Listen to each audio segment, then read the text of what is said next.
প্রধানমন্ত্রী আমি মাঝে মাঝে খুতবায় তার কথা বলি যে সৎ মানুষ থাকলে একজন আছে, আর সব চাটার দল আর চোরের দল। মরহুম শেখ মুজিবকে এইভাবে যারা হত্যা করার পরিবেশ তৈরি করেছে, শেখ হাসিনাকে শেষ করার পরে দেখবেন যে এদের কাউকে খুঁজে পাওয়া যাবে না, কিন্তু এখন বড় বড় কথা বলে। মাননীয় প্রধানমন্ত্রী, দেশের অভিভাবক, আমাদের গর্ব, আমাদের অহংকার। যদি দেশে থাকতো তাহলে একটা সহ্য করা যেত। টাকাগুলা কোথায় চলে গেছে? বিদেশে। এখন শাহবাগের ওখানে একদল স্লোগান দেয়, এই করব সেই করব, দেখে ফেলবো, ঘাড় মটকায় দেব। আসলে আলেমদের ঘাড় এটা চিকন হইলেও কিন্তু নরম না, এটা আমাদের বোঝা উচিত। আমাদের মাননীয় প্রধানমন্ত্রী আমি মাঝে মাঝে খুতবায় তার কথা বলি যে সৎ মানুষ থাকলে একজন আছে, আর সব চাটার দল আর চোরের দল। মরহুম শেখ মুজিবকে এইভাবে যারা হত্যা করার পরিবেশ তৈরি করেছে, শেখ হাসিনাকে শেষ করার পরে দেখবেন যে এদের কাউকে খুঁজে পাওয়া যাবে না, কিন্তু এখন বড় বড় কথা বলে। মাননীয় প্রধানমন্ত্রী, দেশের অভিভাবক, আমাদের গর্ব, আমাদের অহংকার। আমি বাংলাদেশের এই জাতির একজন বয়স্ক বিবেকবান আলেম হিসাবে আমাদের প্রধানমন্ত্রীর কাছে একটা প্রস্তাব রাখতে চাই। বলবো? সেই প্রস্তাবটা হলো, আপনার এই নিচের দিকে যারা উল্টা সিধা কথা বলে মাঠে উত্তেজনা সৃষ্টি করে, উত্তেজনা, একদল আছে ঝগড়া করে, আরেক দল আছে ঝগড়া লাগায়। এখন এই ঝগড়া এটা লাগানোর চেষ্টা যারা করতেছে, সংঘাত শুরু হলে কিন্তু এদের একজনকেও খুঁজে পাওয়া যাবে না। আপনি মেহেরবানি করে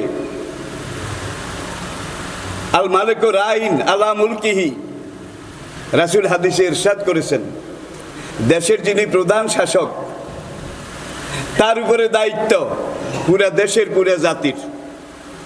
ভালো হলে তার সুনাম হবে, মন্দ হলে তার বদনাম হবে। ঠিক না বে ঠিক? আমি আমাদের hour honourable prime minister, your royal highness, your royal kindness, your royal excellency, যথাযথ সম্মান রেখে আমি প্রধানমন্ত্রী তার কাছে একটাই অনুরোধ রাখবো, চাটার দলের কথা আপনি কান দেবেন না। এই আগুন নিভাতে হলে জাতীয় পর্যায়ের আলেমদেরকে নিয়ে আপনি বসুন, শুধু আপনি বসুন। হেফাজতে ইসলাম থেকে দরকার হয় 3 জন নেতৃস্থানীয় ব্যক্তিকে আপনি ডাকেন, চরমনার পীর সাহেবের ওখান থেকে 2 জনকে ডাকেন, জামাতের ওখান থেকে 2 জনকে ডাকেন। যে অবস্থা তো এই যে কি করলে ভালো হয়, কোন পথে গেলে উত্তেজনা থামবে, এইভাবে আপনি আলেমদেরকে নিয়ে বসেন। আমার এটা বিশ্বাস, আপনি বসলে সমস্যার সমাধান হয়ে যাবে। আপনারা এটা আশা করেন না? আমিও আশা করি। Honourable prime minister, your royal excellency, your royal highness, your royal kindness, আপনার কাছে আমি অনুরোধ করি, আপনি এই জাতির অভিভাবক, একদল চাটার দল উত্তেজনা সৃষ্টি করে যেই আগুন জ্বালাবার চেষ্টা করছে, এই সংঘাত যদি একবার শুরু হয়ে যায় দেশটা শেষ হয়ে যাবে, উচ্ছন্নে যাবে। আমি আমাদের মাননীয় প্রধানমন্ত্রী তার কাছে আমি তাকে অনেক শ্রদ্ধা করি। আমি মাহফিল হোক, খুতবার মধ্যে আমার মুসল্লিরা সাক্ষী আছে। আমি অনেকবার বলেছি যে সৎ মানুষ ভালো মানুষ থাকলে একজন মাত্র আছে, আমাদের প্রধানমন্ত্রী।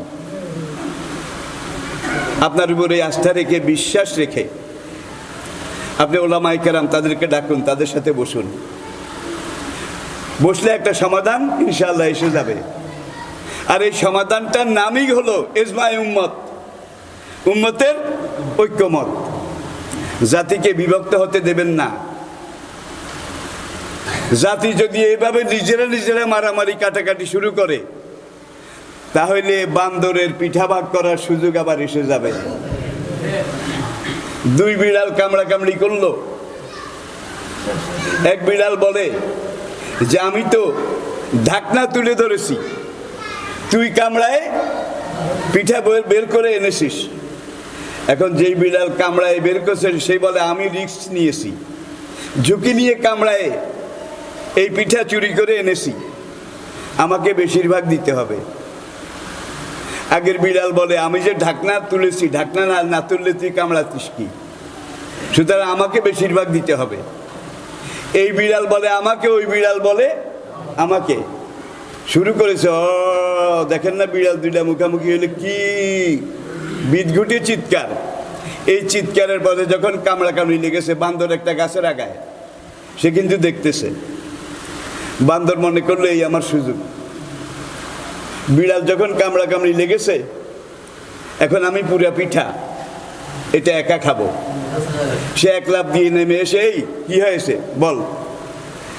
এখন প্রথম বিড়াল বলে আমি ঢাকনা তুলে ধরেছি, আমি বেশি পাবো। দ্বিতীয় বিড়াল বলে আমি কামড়ায় পিঠা নিয়ে এসেছি, সুতরাং আমি বেশি পাবো। এইভাবে কেউ দাবি ছাড়ে না।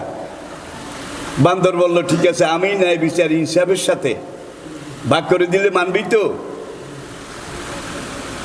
বিড়াল দয় বলল 100 বার মানবো। বান্দরের তো 16 চুঙ্গা বুদ্ধি, বান্দরিয়া বুদ্ধি। সে বলে আমি একটা দাড়িপাল্লা নিয়ে আসি, একবারে সুপ্রিম কোর্টের মতো সমান সমান ভাগ করে দেব। সে একটা দাড়িপাল্লা নিয়ে এনে ধরলো, পিঠা ভাঙ্গার সময় কিন্তু বড় ছোট করে ভাঙছে। বান্দরের মনে কত হারামি দেখুন। এখন দুই পাল্লায় দুইটা দিয়েছে, এখন পাল্লা কি সমান হয়েছে? এক পাল্লা ভারী হয়ে গেছে। বান্দর বলে হা একটু বেশ কম হয়ে গেল। এইবারে যেই পাল্লা ভারী, সেখান থেকে পিঠার টুকরা নিয়ে বড় করে এক কামড় খাইছে। খাওয়ার পরে যখন আবার দিছে, ওই পাল্লা ভারী হয়ে গেছে। মরার পিণ্ডি, আবার এইটা ভারী হয়ে গেল। তোরা থাম, আমি ইনসাফের ভাগ করব, কাউকে ঠকাবো না। এইবার ওই পাল্লা যেটা, সেটাকে আরো বড় করে কামড় দিছে। দেওয়ার পরে এই পাল্লা ভারী হয়ে গেছে। এইভাবে কয়েকবার এটাকে ব্যালেন্স করতে গিয়ে এইবার এক পাল্লা খালি, আরেক পাল্লা এক টুকরা আছে। এখন সেই যেই বাকি এক টুকরা এটা হাতে নিয়ে কয়, এটা যদি এখন তোদেরকে দেই, তোরা আবার মারামারি করবি, এইটা আমি খেয়ে ফেলি। আল্লাহর কসম, এই সংঘাত, এই উত্তেজনা, এটা থামান। অনারেবল প্রাইম মিনিস্টার, মাননীয় প্রধানমন্ত্রী, আপনার একজন গরিব প্রজা হিসেবে, দেশের একজন হিতাকাঙ্ক্ষী হিসেবে, সেই ব্রিটিশ আমল দেখেছি, দ্বিতীয় বিশ্বযুদ্ধ এটাও দেখেছি, পাকিস্তানের 2 যুগ এটাও দেখেছি, বাংলাদেশের অর্ধ শতাব্দী এটা দেখতে দেখতে এখন জীবনের বেলাভূমিতে অনেক ঘটনা, দুর্ঘটনা, চড়াই উতরাই, এগুলোর আমি একজন সাক্ষী। সুতরাং বর্তমানে যে আগুন জ্বলতেছে, যারা আগুন জ্বালাইতেছে, পাশে যারা আছে তারা কিন্তু বলে লাগরে লাগ, হরিবল হরিবল, লাগরে লাগ। এইভাবে যখন লাগবে, তারা বান্দরের পিঠা ভাগ করতে আসবে। ঠিক না বে ঠিক? প্রিয় ভাইয়েরা, আসুন আমরা আবার আলোচনায় ফিরি। আমি বলছি কোরআন, সুন্নাহ, ইজমা, কিয়াস। আলহামদুলিল্লাহ, আপনারা জানেন এই ভিত্তিগুলো আমরা পেয়েছি কোরআন থেকে এবং হাদিস থেকে। কোরআনটা তো আল্লাহ নাজিল করেছেন লৌহে মাহফুজ থেকে। কোরআনের ইবারত, শব্দ, নুকতা, পাঠ, পঠন, তেলাওয়াত এগুলো সব আল্লাহর তৈরি। আল্লাহ জিবরাইলকে শিখিয়েছেন, জিবরাইল এসে নবীকে শিখিয়েছেন, নবী এটা সাহাবায়ে কেরাম তাদেরকে শিখিয়েছেন, সাহাবায়ে কেরাম তাবিঈনদেরকে শিখিয়েছেন, তাবিঈন তাবে তাবিঈনদেরকে শিখিয়েছেন। এইভাবে কাল পরম্পরায় কোরআন আমাদের কাছে রয়েছে। দুনিয়ার উপরে একমাত্র ধর্মগ্রন্থ যেটাকে সবচেয়ে বেশি মানুষ পড়ে সেটা কোনটা? খ্রিস্টান যারা, তারা নামে খ্রিস্টান, রবিবারে কেউ গির্জায় যায় না, মুসলমান কম হইলেও মসজিদে আসে, ঠিক কিনা বলেন?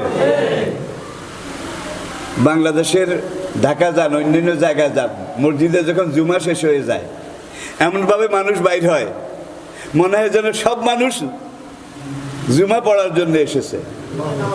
এটা বাংলাদেশ। আবার সিনেমা হল, সেখানে যান, সিনেমা হল যখন শেষ হয়ে যায় এমনভাবে মানুষ বের হয় মনে হয় যেন এই দেশের সব মানুষ সিনেমা দেখে বাইর হইতেছে। আবার কোনো হাসপাতালে যান, সেখানে কতক্ষণ ঘোরাঘুরি করে দেখার পরে মনে হয় যেন বাংলাদেশের সব মানুষ হাসপাতালে রুগী হিসাবে এসেছে। এটা সেই দেশ।